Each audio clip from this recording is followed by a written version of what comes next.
Hello friends, hope you all are doing well. चलिए आज का लेक्चर शुरू करते हैं. Before start today's lecture, I just want to discuss few points with you. This is our section B syllabus of public administration. ठीक है, इसमें कुछ पॉइंट्स हैं पब्लिक एडमिनिस्ट्रेशन में. First one is basic concept and principles of public administration. Second one is organisation. Third one is hierarchy, unit of command, span of control, authority and responsibility, coordination, centralisation and decentralisation, delegation, supervision and the last one is line and staff.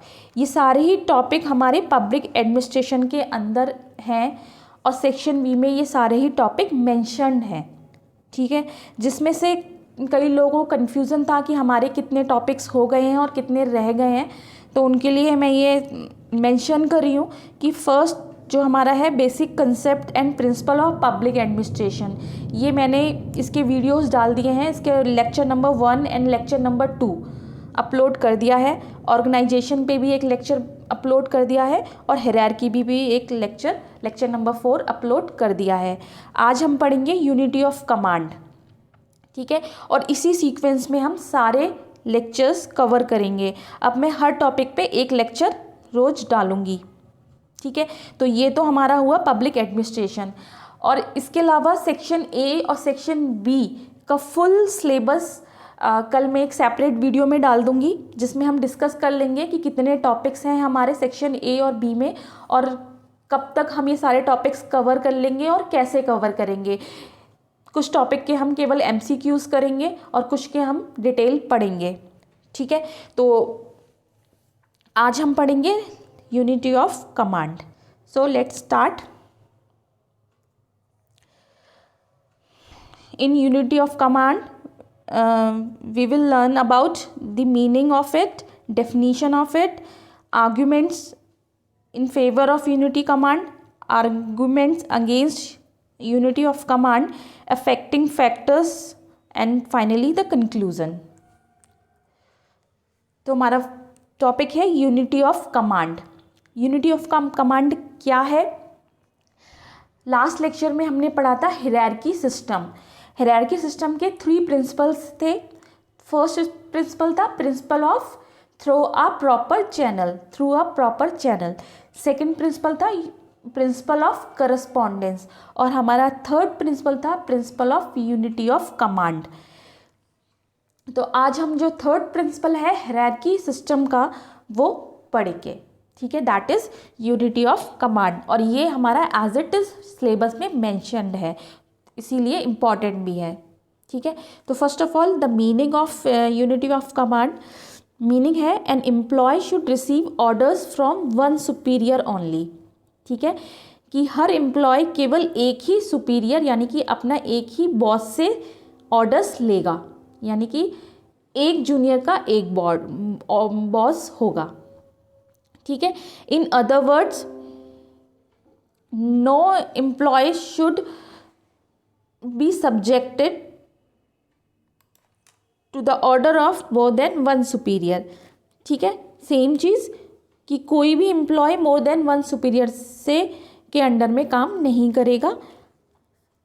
It stands for single boss for each person और mono command. ठीक है, ये क्या करता है? Single boss की theory देता है और किसकी? मोनो कमांड की. मतलब एक सिंगल बॉस एक सबऑर्डिनेट के ऊपर होगा और थ्योरी देता है मोनो कमांड की, मतलब सिर्फ एक ही पर्सन एक को कमांड देगा. ठीक है, ये है हमारा यूनिटी ऑफ कमांड. अब कुछ राइटर्स हैं जिन्होंने इसकी डेफिनेशन दी है अपने अपने वर्ड्स में. फर्स्ट है हमारे Henry Fayol. He said that for any action whatsoever an employee should receive orders from one superior only. ठीक है, ये सेम चीज़ कह रहे हैं. ये एक ऐसा एक्शन है जिसमें एक एम्प्लॉय केवल एक ही सुपीरियर का ऑर्डर लेगा.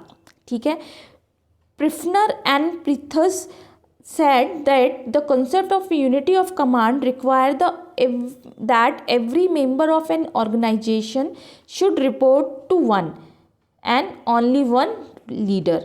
ठीक है, इसके according every member of an organisation should report to one, कि प्रत्येक जो मेंबर होगा ऑर्गेनाइजेशन का वो केवल एक के ही ऑर्डर्स लेगा, ठीक है, यानी कि हर व्यक्ति का सिर्फ एक ही लीडर होगा। नेक्स्ट है Dimock and Dimock, a corollary of chain of command is unity of command, the principle that each employee should have only one boss, ठीक है। तो इनके अनुसार भी यही निष्कर्ष निकलता है कि यूनिटी ऑफ कमांड क्या है, जिसमें each employee should have only one boss, जिसमें हर एम्प्लॉय का सिर्फ एक ही बॉस होगा, ठीक है। नेक्स्ट इज कुछ राइटर्स हैं जो यूनिटी ऑफ कमांड के फेवर में थे और कुछ राइटर्स हैं जो यूनिटी ऑफ कमांड के अगेंस्ट थे। तो अब हम वो पढ़ लेंगे कौन कौन से हमारे राइटर्स हैं जो फेवर में थे। तो इसके फेवर में ऑब्जर्वेशन जो हैं जिस पे डिस्कशन होगा वो है हमारे to avoid confusion and manipulation in organisation, ठीक है। तो क्या आर्ग्यूमेंट है कि ये यूनिटी ऑफ कमांड क्या अवॉइड करता है, confusion and manipulation in organisation, ठीक है। कैसे अवॉइड होगा, अब एक पर्सन का एक ही बॉस है तो ऑब्वियसली कोई कन्फ्यूज़न नहीं होगा, जो वो कमांड देगा वो डायरेक्टली अपने सबऑर्डिनेट को देगा, बीच में कोई भी मीडिएटर नहीं होगा, और जो सबऑर्डिनेट है उसको ऑर्डर देने वाला भी सिर्फ सिंगल पर्सन है, मोर देन वन नहीं है, जिससे कोई भी कन्फ्यूज़न या फिर मैनिपुलेशन की कंडीशन नहीं होगी, ठीक है। तो जो हमारा यूनिटी ऑफ कमांड है वो अवॉइड करता है confusion and manipulation. Second one is duality और multiplicity of command keeps an employee under confusion and conflicting situation. Duality का मतलब क्या होता है, डुअलिटी का मतलब होता है डुअलिटी का मतलब होता है दो लोग, ठीक है। दो लोगों से या फिर मल्टीपल लोगों से अगर कोई कमांड ले रहा है एम्प्लॉय, तो उस केस में कैसी कंडीशन आ जाती है, कन्फ्यूज़न की और कॉन्फ्लिक्टिंग सिचुएशन आ जाती है। अब एक सबऑर्डिनेट के कई सारे बॉसेस हैं, किसी ने कहा कि आज आपको प्रेजेंटेशन देना है, सेकंड ने कहा नहीं आज आप ऐसा करो क्लास को बाहर फील्ड पे ले जाओ, वहाँ पे कोई फील्ड एक्टिविटी कराओ, थर्ड है उसने कुछ ऑफिस वर्क दे दिया। अब उसके लिए तो जो एम्प्लॉय है उसके लिए तो तीनों ही बॉस हैं, अब उस कन्फ्यूज़न ये है कि मुझे किसकी बात माननी चाहिए, पहले किसका काम करना चाहिए। तो ये जो सिचुएशन है वो अवॉइड होती है यूनिटी ऑफ कमांड पे। अगर एक ही बॉस होगा तो ऑब्वियसली उस एम्प्लॉय को कोई कन्फ्यूज़न नहीं होगा, उसको उसी की ही बात माननी है, ठीक है। जैसे for instant whom to follow what to follow, ठीक है। जैसे कि उस एम्प्लॉय को पता होगा किसको फॉलो करना है और क्या फॉलो करना है, whom to follow what to follow. तो ये जो है कन्फ्यूज़न की सिचुएशन नहीं होगी अगर हमारा यूनिटी ऑफ कमांड है ऑर्गेनाइजेशन में। नेक्स्ट ऑथर है Henri Fayol. The following factor result in dual command. According to Henri Fayol, he said that if there are more than one bosses in organization, then there are some factors which affect the unity of command. The first factor is dividing of authority between two members, ठीक है। यानी कि अगर दो bosses हैं, dual है system, आपका dual command system है, तो आपके दो बॉसेस होंगे, तो उस केस में आपकी जो अथॉरिटी है वो भी डिवाइड हो जाएगी टू मेंबर्स में। ऑब्वियसली जब एक सबऑर्डिनेट के टू बॉसेस हैं तो जो अथॉरिटी है वो दोनों बॉसेस में डिवाइड हो जाएगी। In perfect demarcation of department, ठीक है। जो डिमार्केशन है यानी कि जो हम डिमार्क करते हैं कि ये डिपार्टमेंट ये है, ये लाइन एक खींच देते हैं, बाउंड्रीज फॉर्म करते हैं, उसमें फिर प्रॉब्लम होगी। इसका मतलब है एक डिपार्टमेंट में ही दो बॉसेस हैं, ठीक है। तो एक ये बॉस किस डिपार्टमेंट का है, ये बॉस किस डिपार्टमेंट का है, इसमें कन्फ्यूज़न क्रिएट होगा, तो डिमार्केशन में प्रॉब्लम होगी डिपार्टमेंट में। नेक्स्ट है natural intermeshing of functions and duties often badly defined. Intermeshing of function and duties, अब जो इंटरमैशिंग का मतलब होता है मैश, मैश मतलब जिसपे सारे पॉइंट्स एक दूसरे से इंटरकनेक्टेड होते हैं, इंटरकनेक्टेड होते हैं। अब कौन किसको कमांड दे रहा है, कौन किसका बॉस है, किसकी क्या ड्यूटीज़ हैं, ये बहुत ही कॉन्फ्लिक्टिंग हो जाएगा अगर हमारा डुअल सिस्टम है, मोर देन वन बॉस है सिस्टम में तो। ठीक है, तो इनके अकॉर्डिंग ये जो फ्यूल है ये किसका फेवर कर रहे हैं, यूनिटी ऑफ कमांड का फेवर कर रहे हैं। नेक्स्ट है Gulick and Urwick have also supported the principle of unity of command. Gulick and Urwick भी जो हमारे दोनों राइटर्स जो हैं वो प्रिंसिपल ऑफ यूनिटी का सपोर्ट करते हैं। They believe that a man can not serve two masters. इन दोनों के अकॉर्डिंग एक व्यक्ति दो मास्टर्स को सर्व नहीं कर सकता। ठीक है, ये इनके ओपिनियन है about unity of command. Hence they conclude that well managed administrative units in the government are almost without exception headed by single administration। इनके अकॉर्डिंग जितनी भी वेल मैनेज्ड एडमिनिस्ट्रेटिव बॉडीज़ हैं गवर्नमेंट में वो सारी ही सिंगल बॉसेस पे run हो रही हैं ताकि कोई भी कॉन्फ्लिक्ट या कन्फ्यूज़न ना हो। ठीक है, Again, Gulick explained the importance of this principle. Any rigid adherence of the principles of unity of command may have its absurdities। ठीक है, मतलब अगर हम रिजिडली इस प्रिंसिपल से चिपके हुए हैं तो हमारे जो सिस्टम है उसमें कोई भी विसंगति नहीं होगी, मतलब उसमें कोई भी गलती नहीं होगी अगर हम स्ट्रिक्टली इस प्रिंसिपल को फॉलो करें तो। ठीक है, ये कहना है ग्यूलिक का। नेक्स्ट है there are also some writers who are against of this law, जिसमें से पहले हैं सेक्लर हॉटसन। ये कहते हैं the old concept of one single bosses for each person is seldom found in fact in complex governmental situations. इनका कहना है कि सिंगल बॉस वाली जो थ्योरी है वो किसी भी कॉम्प्लेक्स गवर्नमेंट सिस्टम में बहुत रेयर मिलती है, सेल्डम मतलब बहुत ही कम मिलती है। Many inter relationships exist outside the straight line of command which require working with and reporting to many person for purpose of orderly and effective performance। इनके according कई सारी ऑर्गेनाइजेशन ऐसे हैं जिसमें एक पर्सन को कई लोगों को रिपोर्ट करना होता है।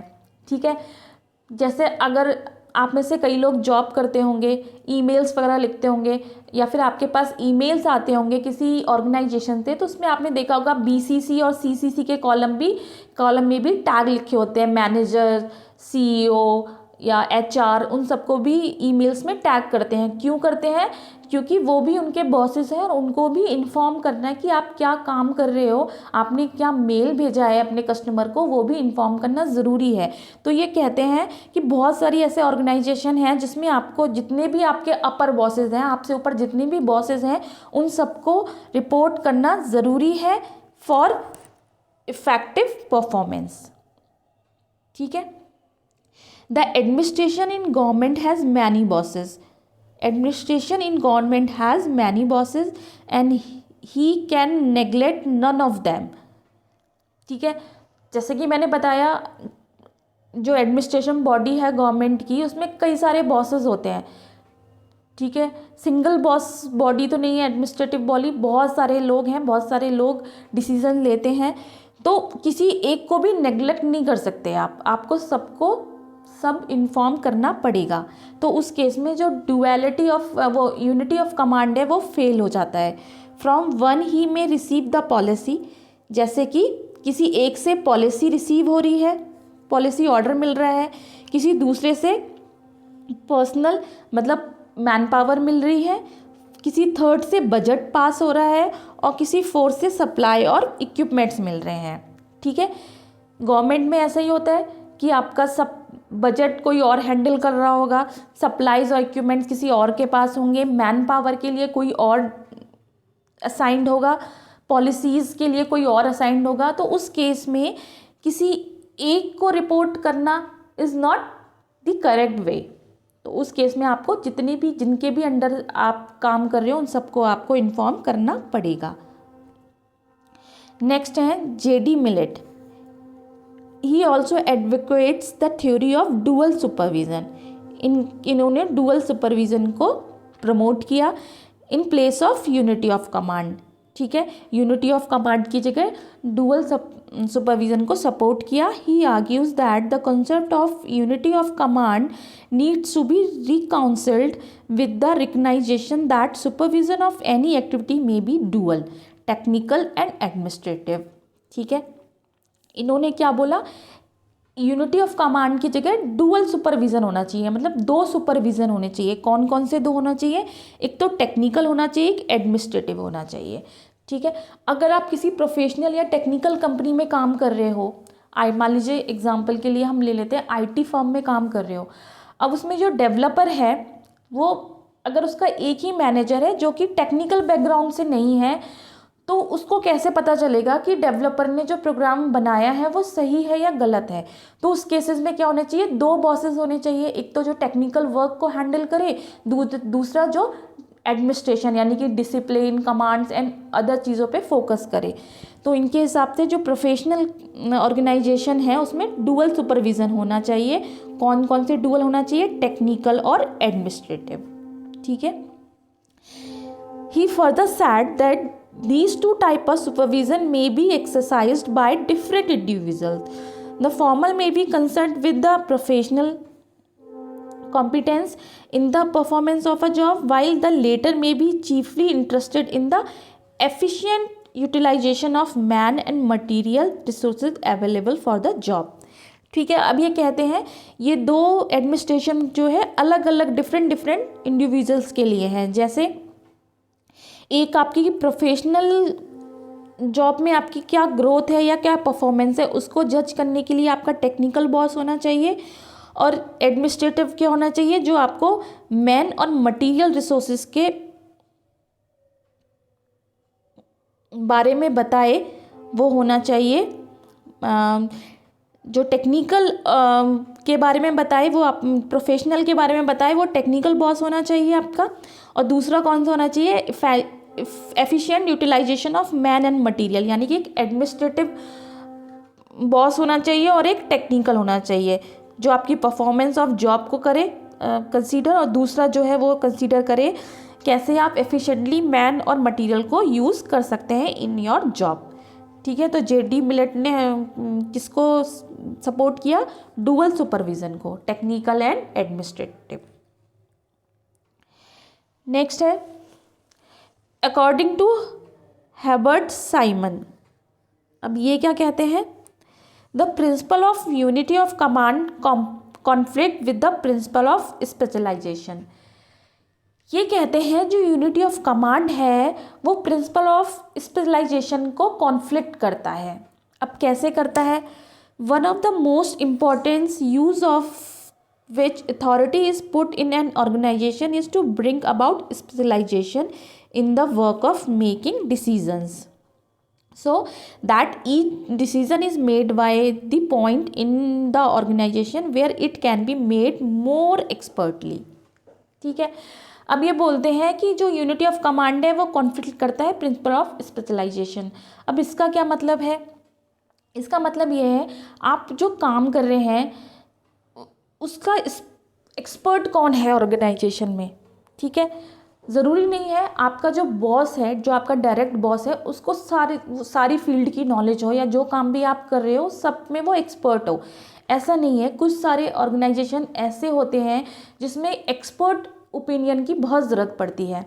ठीक है, और एक्सपर्ट क्या होता है? हर जो एक्सपर्ट होता है वो हर डिपार्टमेंट के लिए अलग अलग होता है। तो कई बार आपको दूसरे डिपार्टमेंट के एक्सपर्ट को भी इंस्ट्रक्शन लेने पड़ते हैं, तो इस केस में यूनिटी ऑफ कमांड जो होता है वो फेल हो जाता है। ठीक है, जैसे इन्होंने कुछ एग्जाम्पल्स दिए हैं। फर्स्ट एग्जाम्पल है, if an accountant in a school department is subordinate of an educator. ठीक है, इनके हिसाब से मान लीजिए किसी कॉलेज में एक जो अकाउंटेंट है वो एक एजुकेटर का सबऑर्डिनेट है, जूनियर है। उस केस में the finance department can not issue direct orders to him regarding the technical accounting aspects of his work. अब उस केस में जो फाइनेंशियल डिपार्टमेंट है वो एजुकेटर के ऊपर होगा, तो वो डायरेक्टली एजुकेटर को नहीं दे सकता कमांड, क्योंकि उसको फाइनेंस का कुछ समझ नहीं आएगा। तो उस केस में क्या होगा, जो हमारा अकाउंटेंट है जो कि एजुकेटर का सबऑर्डिनेट है, उसको फाइनेंस डिपार्टमेंट भी कमांड देगा। ठीक है, तो उसके मोर देन 2 बॉसेस हो गए, एक तो टीचर हो गया जिसके अंडर में वो काम कर रहा है, दूसरा फाइनेंस डिपार्टमेंट हो गया जो उसे डायरेक्ट इश्यूज हैंडल कर रहा है। तो ये एक एग्जाम्पल हो गया।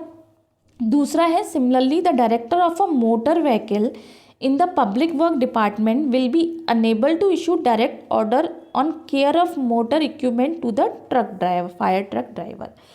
अब मान लीजिए किसी मोटर व्हीकल का जो डायरेक्टर है वो फायर ट्रक ड्राइवर को मोटर इक्विपमेंट्स के लिए डायरेक्ट ऑर्डर नहीं दे सकता, जबकि वो उसका बॉस है लेकिन उसको ऑर्डर नहीं दे सकता, क्योंकि उसको इक्विपमेंट्स की नॉलेज ही नहीं है।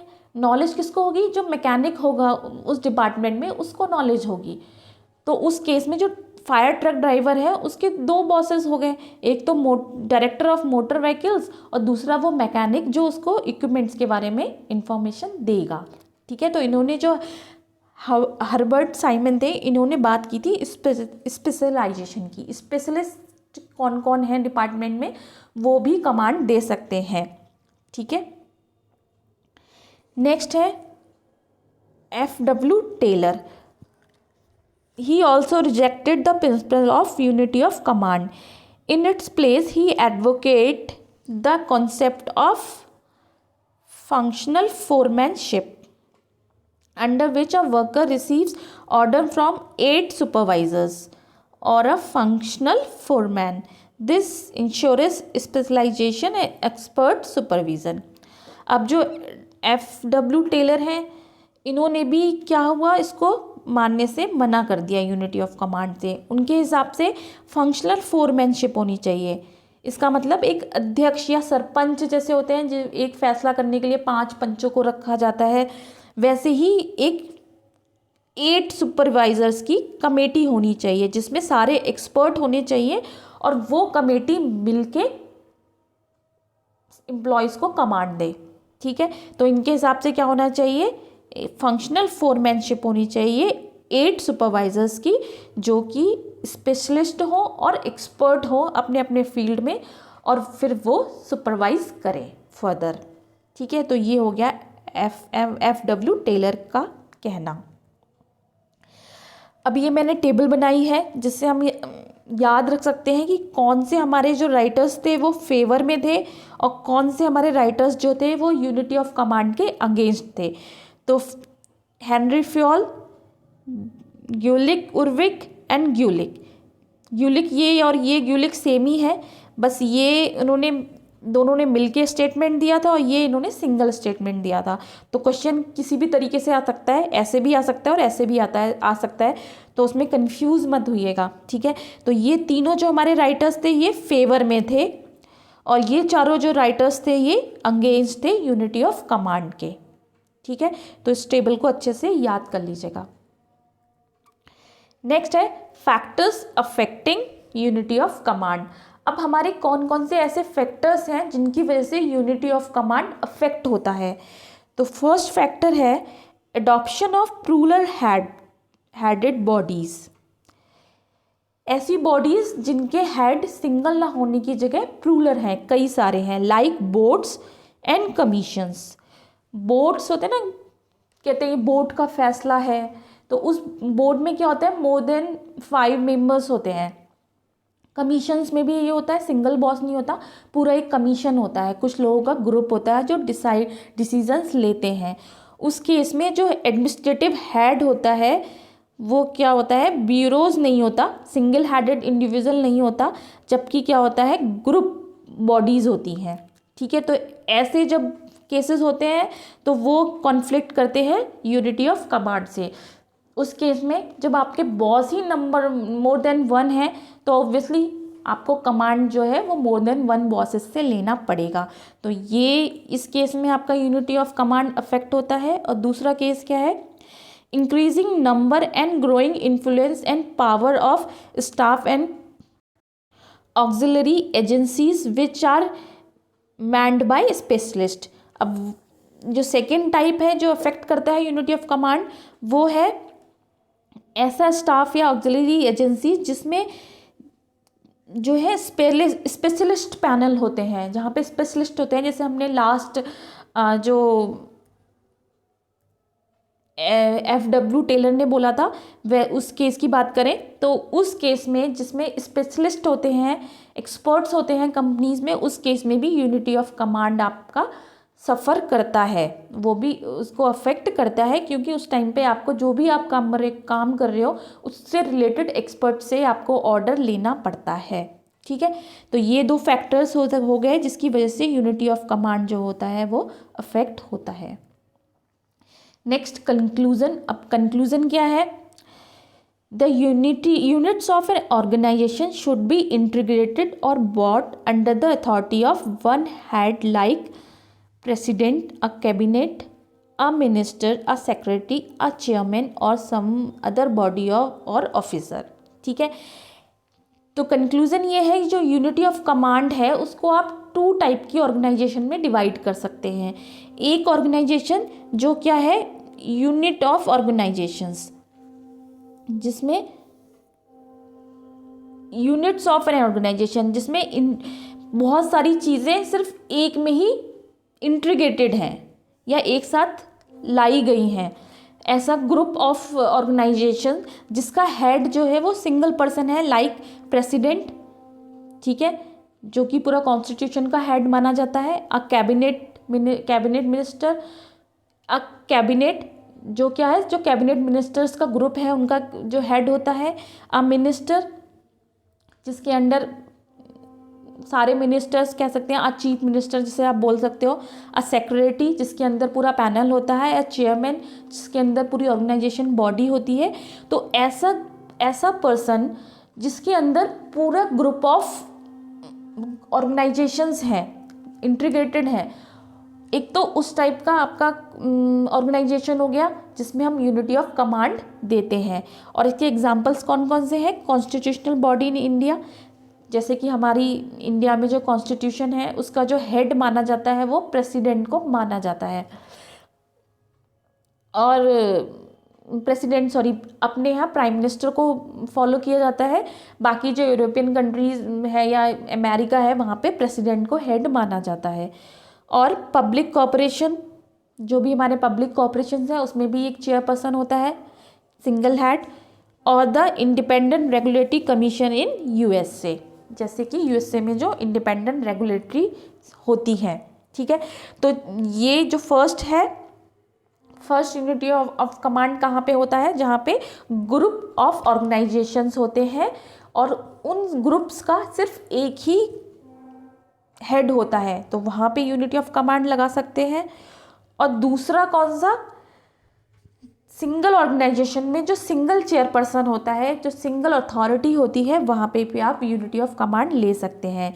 It mean that the head of the organisation, ठीक है, एक सिंगल ऑर्गेनाइजेशन का जो हेड होता है वो भी यूनिटी ऑफ कमांड को प्रिंसिपल को फॉलो करता है, should be a single individual. More elaborately it means that there should be only one person and not a body of persons.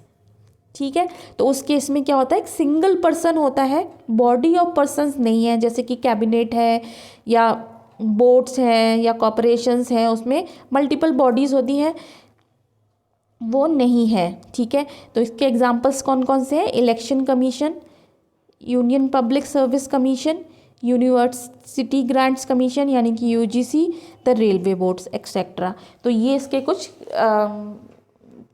Examples हैं जिसमें ये सिंगल हेडेड बॉडीज़ हैं rather than a group और अ board.